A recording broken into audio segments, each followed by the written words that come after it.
Alaska Native perceptions of food, health, and community well-being.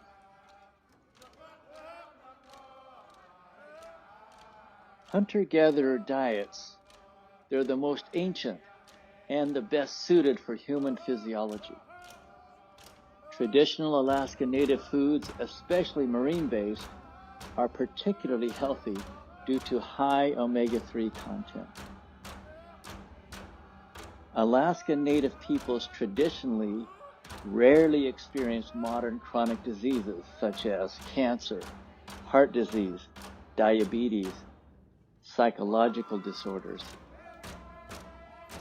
Alaska Native peoples now have some of the highest rates of these diseases in the world. Traditional Alaska Native foods represent cultural, spiritual, emotional, social, physical, and mental nourishment. In perhaps the harshest of Earth's living environments, their native subsistence foods sustain them for thousands of years. Study respondents believe their health and well-being literally depend on connections and access to their traditional foods, culture, land, and sea. In the study, participants 20, 11 women, 9 men. Average age 50 years. 12 tribes were represented. The loss of land access does not reduce the importance of traditional foods. Not having traditional foods in one's diet elevates rather than diminishes the status and need for that food.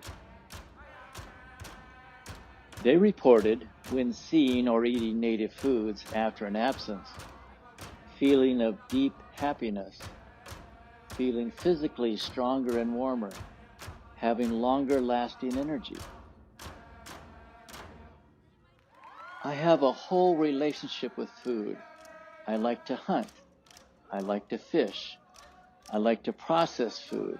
I like to preserve it. I like to feed people. Inupiat, Eskimo, Koyukon, Athabascan woman.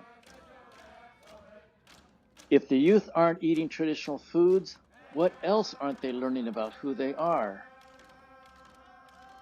Imported, processed products simply cannot fully meet the needs of Native people.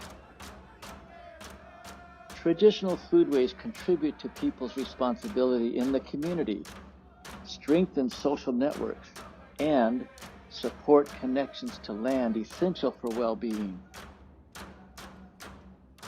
We've lost concern about where our food comes from and how it gets here. Athabascan woman. She continued, it used to be you worked pretty hard to get the food on your plate, so you know what was involved. We harvest in a respectful, spirit-filled way. There is a real spiritual component to going out and harvesting food from the land. Koyukon Athabascan woman.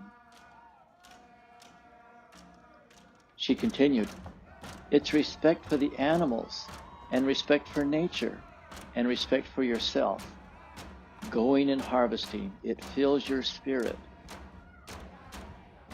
Harvesting is done quickly to minimize suffering, and always with profound respect, thanking the animal for giving its life. Every part of the animal is used, nothing is wasted. Any waste or over-harvesting is disrespectful and threatens future hunting success. Respectful, successful hunters hold high social status within the community because many rely on their skills for survival.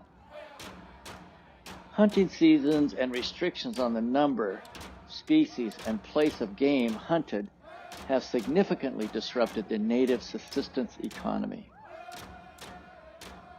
Because the sale of subsistence foods is prohibited by Alaska state law, natives are deprived of income they could use to join in the consumer economy. Young people are reaffirming their belief in themselves, in their community, in their people, and rejecting false dichotomies of either or. They are embracing both entities and claim both as legitimately their own. We can be who we are, and we can live successfully in the modern world. We can do both. People need role models. People that go out and hunt and fish and trap and show the younger people how to do subsistence activities, how to harvest wild food. Yo Kwasat, Elder.